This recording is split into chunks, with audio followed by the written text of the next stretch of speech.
नमस्कार, मैं राहुल नागपाल और आप देख रहे हैं सोशल मीडिया। मेरे साथ सीमा गौतम हैं और सीमा गौतम अम्बेडकर जन मोर्चा की राष्ट्रीय अध्यक्ष हैं। आप गोरखपुर से आई हैं और गोरखपुर में जिस प्रकार से बाबा आदित्यनाथ योगी की नगरी में SC, ST, OBC या गरीब लोगों का जो शोषण अत्याचार जारी है, उसी पर हम चर्चा करेंगे, क्योंकि अम्बेडकर जन मोर्चा के संरक्षक, उनके संस्थापक श्रवण कुमार निराला जी जेल में हैं। और क्यों जेल में हैं, क्या कारण है, बाबा आदित्यनाथ योगी की जो पुलिस है वो बार बार अम्बेडकर जन मोर्चा के तमाम पदाधिकारियों को क्यों पकड़ करके जेल में डाल देती है, आखिर पूरी वजह क्या है और पूरी कहानी क्या है, परत दर परत हमारे साथ सीमा गौतम है। सीमा जी, स्वागत है आपका। बहुत बहुत धन्यवाद। बताइए थोड़ा सा हमारे दर्शकों को कि क्या है पूरा मामला, किस प्रकार से श्रवण कुमार निराला दोबारा जो है वो जेल में है। जी, मैं सीमा गौतम, मेरा नाम सीमा गौतम है और मैं गोरखपुर से हूँ। अभी कुछ दिन पहले एक समूह लोन चल रहा है उत्तर प्रदेश में। सरकार महिलाओं को सशक्त बनाने के लिए, मजबूत बनाने के लिए वो समूह लोन चला रहे हैं, लेकिन उनके आड़ में जिसके पास 5 करोड़ 10 करोड़ जो पूंजीपति लोग हैं, वो लोग क्या कर रहे हैं कि उसी समूह लोन के, सरकारी समूह लोन के आड़ में वो भी समूह लोन अपना चला रहे हैं। जो गांव की मतलब बिल्कुल पढ़ी लिखी महिलाएं नहीं हैं, उनको बुलाते हैं, 15-20 महिलाओं को बुला करके बैठा करके वो मीटिंग करते हैं और वो कहते हैं कि आपको 2% ब्याज देना है। और कोई महिला यदि कहती है कि नहीं हमको इसकी ज़रूरत नहीं है, तब वो कहते हैं कि नहीं ज़रूरत है तो फिर आप नहीं लेंगी तो आपके राशन कार्ड काट दिए जाएंगे, आपका आधार कार्ड निरस्त हो जाएगा। मतलब जो सरकारी लाभ आपको मिल रहा है वो नहीं मिलेगा, मतलब जबरदस्ती लोन दिया जाता है। जी, अगर आपको नहीं चाहिए तो आप अपना दस्तावेज दे दीजिए, आधार कार्ड दे दीजिए, हम किसी और को दे देते हैं। आपको कुछ नहीं करना है, आपको मतलब बस 1500 रुपया जो भी है उससे हम ले लेंगे और सब ये सेट हो जाता है। जब वो पैसा लेकर के आदमी भाग जाता है, किसी को पता चलता है 1 करोड़ रुपया ले लिया, कोई 50 लाख ले लिया, कोई 20 लाख, ऐसे गांव में 10 गांव 5 गांव से वो ले लिया और फरार हो गया। वो समूह लोन भरने के लिए अब जिन महिलाओं को डॉक्यूमेंट्स लगे हैं, उन डॉक्यूमेंट्स पर अब उन महिलाओं को पकड़ा जाता है। तो जब वो महिलाएं नहीं भर पाती हैं, अपनी मतलब जताती हैं कि मैं असमर्थ हूँ, तब वही अधिकारी कहते हैं कि मैं दूसरे सर हैं उनको भेज रहा हूँ, उनसे लेकर के आप ये भर दीजिए, वो धीरे धीरे भरते रहिएगा। इस तरह से करके वो एक लोन भरने के लिए दूसरा ली, दूसरा भरने के लिए तीसरा, ऐसे करके 8-8, 10-10 समूह लोन प्राइवेट ले ली। उनको कहा गया कि 2% ब्याज दर देना है, लेकिन जो इनके तरफ से वो दिया जाता है, डॉक्यूमेंट्स दिया जाता है, एक तरह से कहिए पासबुक दिया जाता है उनका वो लोन का, उस पे साफ साफ लिखा है 25%, 26% से अधिकतम ब्याज दर। ये मैं नहीं कह रही, मेरे पास प्रूफ है। कुछ जो मतलब लोकल यूट्यूबर लोग हैं, जा करके वहाँ पे मतलब पूरा वो यूट्यूब वीडियो भी बनाए हैं महिलाओं को। इससे भयानक तब शुरू हो रहा है कि जब उसको वसूलने की बारी आ रही है।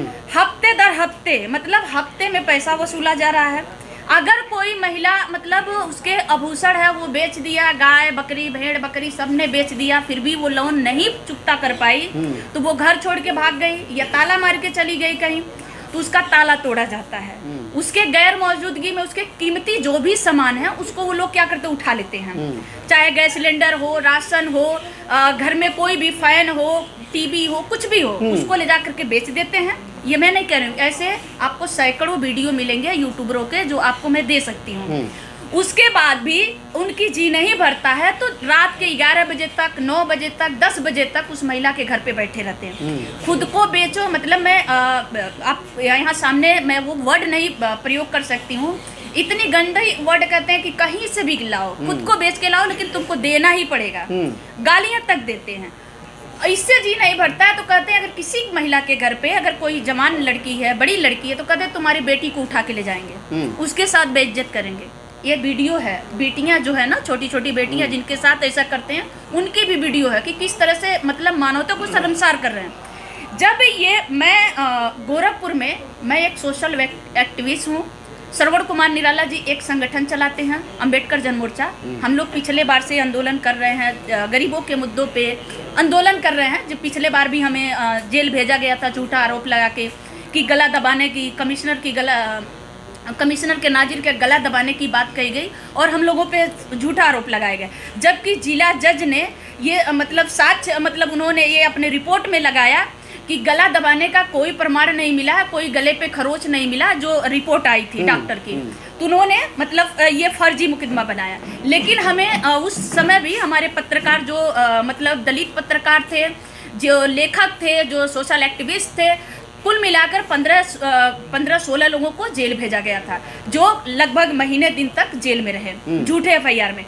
इस बार भी हम 3 अक्टूबर को माननीय श्रवण कुमार निराला जी ने 3 अक्टूबर को जब ये सारी चीज़ें महिलाएं आकर हमारे ऑफिस में कहने लगी कि मेरे साथ गलत हो रहा है, हम लोग जहर खा लेंगे या अब नहीं कोई रास्ता है, तो हम लोगों ने लिखित, मैं लेकर के आई हूँ, हम लोगों ने 3 अक्टूबर को लिखित हम लोग राष्ट्रपति को, उत्तर प्रदेश मुख्यमंत्री को, गोरखपुर मंडल के मंडलायुक्त को, वहाँ के डीएम को, वहाँ के एसएसपी को, राष्ट्रपति को, प्रधानमंत्री को, महिला आयोग को हम लोगों ने लेटर लिखा और हमने जो महिलाओं बताएं कि ये कंपनी वाले हमको परेशान करते हैं, उनकी हम लोगों ने सारी लिस्टिंग किया कि मतलब ये लोग हैं, ये लोग इस तरह से कर रहे हैं, गलत कर रहे हैं। ये लेटर जैसे हम लोगों ने भेजा, उसके 2 दिन बाद मुझे जान से मारने की धमकी आई 2 नंबर से। उस नंबर को सहित हमने सुरक्षा की मांग किया।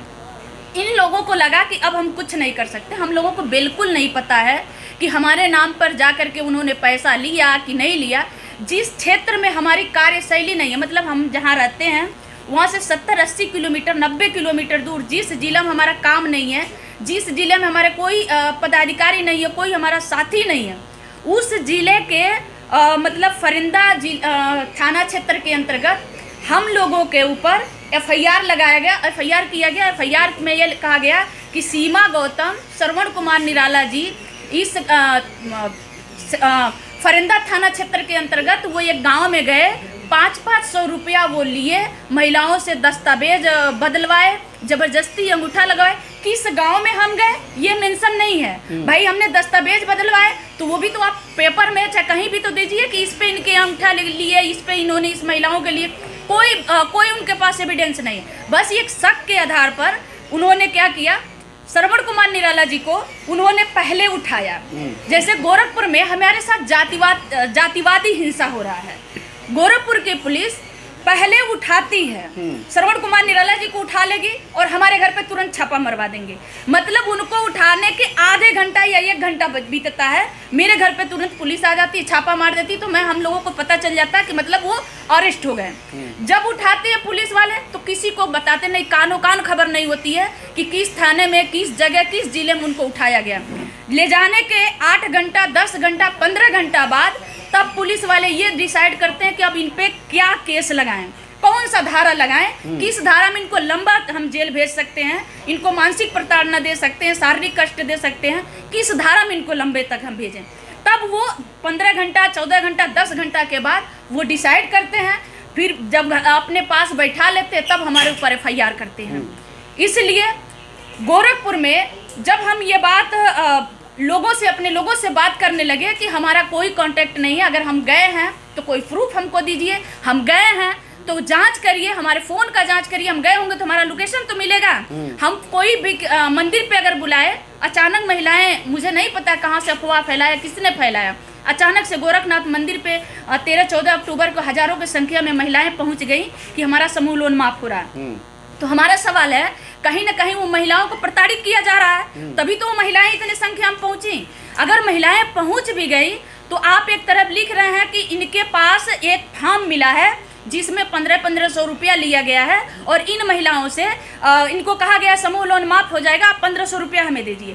वो फॉर्म किसके नाम का है आपने कहीं मेंशन नहीं किया। अगर हम कोई डाटा मांगते भी हैं तो हम लिखते हैं अम्बेडकर जन मोर्चा, भाई हम उसके हमारा संगठन, हम अपने संगठन का नाम लिखते हैं, हम पहले ही फॉर्म पे लिख देते हैं। कोई भी आवेदन फॉर्म भेजते हैं तो निःशुल्क, हमारे कॉर्नर पे, दोनों कॉर्नर पे हम निःशुल्क लिख देते हैं कि पैसा लेना पैसा देना, जैसे कोई बात ही न रहे।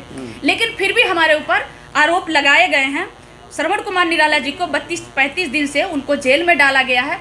मेरे घर पे पुलिस लगातार दबिश दे रही है। मैं आज लगभग 32-35 दिन से, जिस दिन से एफआईआर हुआ, मैं अपने घर पे नहीं हूँ। गोरखपुर में जब मैं लोगों से बात की तो गोरखपुर में जो न्यूज़ 21-20 में जो न्यूज़ अमर उजाला के अखबारों में जो छपा, तो एक साइड वो छाप रहे हैं कि समूह लोन के मतलब माइक्रो फाइनेंस वालों ने कितने लोगों को प्रताड़ित किए, कितने लोग मर गए हैं। ये हमारे पास डाटा है, मतलब उनकी न्यूज की, कि कितने लोग मर गए हैं, कितने लोग घर छोड़ दिए, कितने लोग मानसिक रूप से डिस्टर्ब हो गए, कितने घर छोड़ने मजबूर हैं, कितने जहर खाने मजबूर हैं। इस तरह से वो कह रहे हैं, लेकिन एक साइड में हमारा फोटो छाप रहे हैं, हमारा छाप रहे हैं, श्रवण कुमार निराला जी का छाप रहे हैं कि सीमा गौतम का पिछले बार भी आंदोलन किया था इन्होंने, इनका मतलब इनका विदेशी फंड से इनका लिंक था, इन्होंने विदेशी फंड, जबकि साबित नहीं हुआ। विदेशी मंत्रालय तक लगा दिए थे माननीय मुख्यमंत्री योगी आदित्यनाथ जी, लेकिन एक भी साबित नहीं हुआ। फर्जी मुकदमा वो हुआ था 10 अक्टूबर को, जो आंदोलन जमीन आंदोलन हम लोगों पे लगाया गया वो फर्जी मुकदमा हुआ। फिर भी वो आज भी उसको लगा करके कह रहे हैं कि इनका पहले से भी श्रवण कुमार निराला का आतंकवादी संगठनों से संपर्क पाया गया है। श्रवण कुमार निराला जी गोरखपुर के चौरी चौरा से वो आते हैं, केवलाचक उनका गांव, उनके पिताजी गन्ना विभाग में नौकरी करते थे।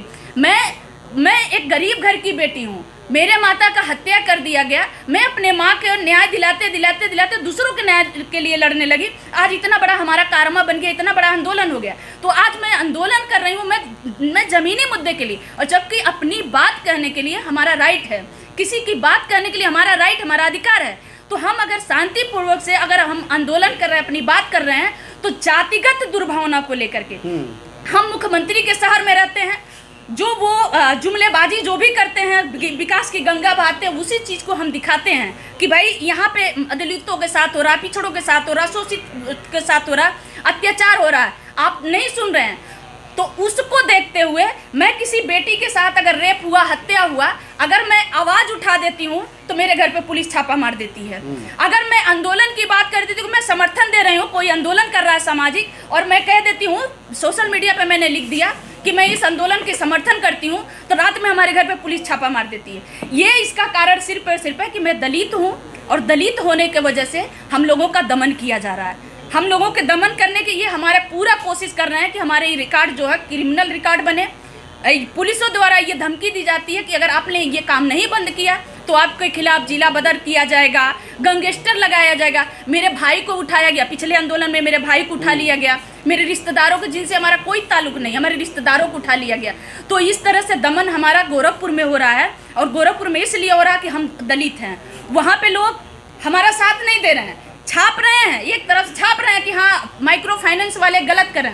मैं बताऊं, कुशीनगर के एएसपी साहब का बयान आया है, 5 लोगों को उन्होंने गिरफ्तार कर लिया है, फिर भी वो हमको कह रहे हैं कि नहीं ये आतंकवादी हैं, इनका लिंक इनसे मिल रहा है, उनसे मिल रहा है। तो इसलिए मैं यहाँ गोरखपुर से मैं यहाँ चल कर आई हूँ, आप लोगों से न्याय मांगने आई हूँ। मैं अपने लॉयर, यहाँ पे हमारी एक लॉयर है, हमारे अधिकारों का, मौलिक अधिकारों का हनन किया जा रहा है, तो मैं यहाँ सुप्रीम कोर्ट में भी दरवाजा खटखटाऊंगी, क्योंकि मुझे डर है कि 15 घंटा 14 घंटा पहले आप उठा रहे हैं, तो उसके बीच में आप हमारे खिलाफ कोई बड़ी षड्यंत्र कर सकते हैं। आज छोटी छोटी घटनाओं में दिखाएंगे, कल के लिए अवैध असलहे रख देंगे, अवैध कोई चरस, अफीम, गांजा रख देंगे, और कहेंगे कि सीमा गौतम ये तो नक्सली है, ये तो चरसों का धंधा करती हैं, ये तो अवैध हथियारों का धंधा करते हैं। श्रवण कुमार निराला जी को फंसा देंगे, या उनको फिर इनकाउंटर कर देंगे, फिर कहेंगे कि ये तो भाग रहे थे, इनकाउंटर में मारे गए, और फिर फाइल बंद हो जाएगी, कोई भी कुछ नहीं कर पाएगा मारने के बाद। इसलिए मुझे डर है, पूरी डर है, क्योंकि साल भर में 6 बार, मतलब 2 महीना तो लगातार मेरे घर पे छापा पड़ी, और 6 बार हम लोगों की गिरफ्तारी हो चुकी, 6 बार हमारे ऊपर FIR हो चुके, और निराला जी 4 बार जेल जा चुके। अच्छा सीमा जी, थोड़ा सा इसमें हम इसको बातचीत को कंप्लीट करेंगे जी। इसमें थोड़ा सा हमारे दर्शकों को ये बताइए कि अभी जो श्रवण कुमार निराला जी को जेल में डाला है गोरखपुर की पुलिस ने, क्या आरोप लगाया उन पर, जो आप शॉर्ट में बता सके तो? वही आरोप लगाया कि श्रवण कुमार निराला जी सीमा गौतम 70-80 किलोमीटर दूर जाके, जिस गांव में हमारा लिंक नहीं है, उस गांव में जाके 500 रुपया लिए महिलाओं से, और उन्होंने कहा कि उनकी दस्तावेज बदलें, और उन्होंने कहा कि हम तुम्हारा समूह लोन माफ़ करा देंगे, इसके एवज में हमको 500 रुपया दो। और यही है कि मतलब धोखाधड़ी हमने किया, हमने दस्तावेज बदला, हमने लोगों को लूटा है। अभी स्थानीय पुलिस या प्रशासन जो है वो जमानत को लेकर क्या कोर्ट भी गए हुए, कोर्ट क्या कह रहा है? जिला जज ने ये कहते हुए उन्होंने खारिज कर दिया बेल कि ये कोर्ट, हाई कोर्ट जाइए, हमें ऊपर से दबाव है। देखिए, वहाँ एक अजीब सी बात है कि अगर जब हम अधिकारियों से बात करते हैं, अगर अपनी राइट को रख करके बात करते हैं, तो कहते हैं मैं कुछ नहीं कर पाऊंगा, मेरी नौकरी की सवाल है, ऊपर से दबाव है। तो ऊपर से दबाव का मतलब आप समझ सकते हैं। हम वो सीधे एक बात में कह दे रहे हैं कि ऊपर से दबाव है, आप हाई कोर्ट चले जाइए। तो हम हाई कोर्ट में मतलब हमारे लोग हैं हाई कोर्ट में बेल उनके अप्लाई के लिए किए हैं, और हमारा तो वैसे भी खारिज होना है। पिछले बार 2 महीने के बाद हमको बेल मिली थी, तो इस बार तो हमें पूरा मेन आरोपी मुझे ही बनाया गया। उनके नज़र में हम ही समाज से पैसा खींच रहे थे, और श्रवण कुमार निराला जी सहयोगी हैं, वो पैसा भर रहे थे। तो वो पूरा मतलब हमारे ऊपर हम ही को आरोपी बना दिया गया। तो इस बार हम लोगों पे लूटने के जनता के, लेकिन किसको लूटे हैं, कौन लूटे हैं, किस गांव में लूटे, कोई प्रूफ नहीं है। तो FIR है, हम आपको दे सकते हैं। तो आप सीमा गौतम, जैसा मैंने इनके परिचय में बताया, आप अम्बेडकर जन मोर्चा की एक बड़ी जिम्मेदार पदाधिकारी हैं, और अम्बेडकर जन मोर्चा उत्तर प्रदेश का जो पूर्वांचल इलाका है, वहाँ गांव-गांव में गरीबों के लिए, शोषितों के लिए, पीड़ितों के लिए उनकी मुखर आवाज़ है। जिस प्रकार से उन्होंने अपनी पूरी दर्द भरी कहानी आपको बताई है और सुनाई है कि किस प्रकार से गरीबों का साथ देने के चलते उन पर झूठे मुकदमे किए गए हैं, और पुलिस प्रशासन कहीं ना कहीं दबाव में है। तो आप समझ सकते हैं कि गरीब, शोषित, पीड़ित और दलितों का उत्तर प्रदेश के अंदर क्या हाल है, जहां ये कहा जाता है कि सबका साथ हो, सबका विकास हो। आपकी इस पूरी बातचीत के बारे में क्या प्रतिक्रिया हमें कमेंट सेक्शन में बताइए, और मुझे दीजिए इजाज़त। धन्यवाद।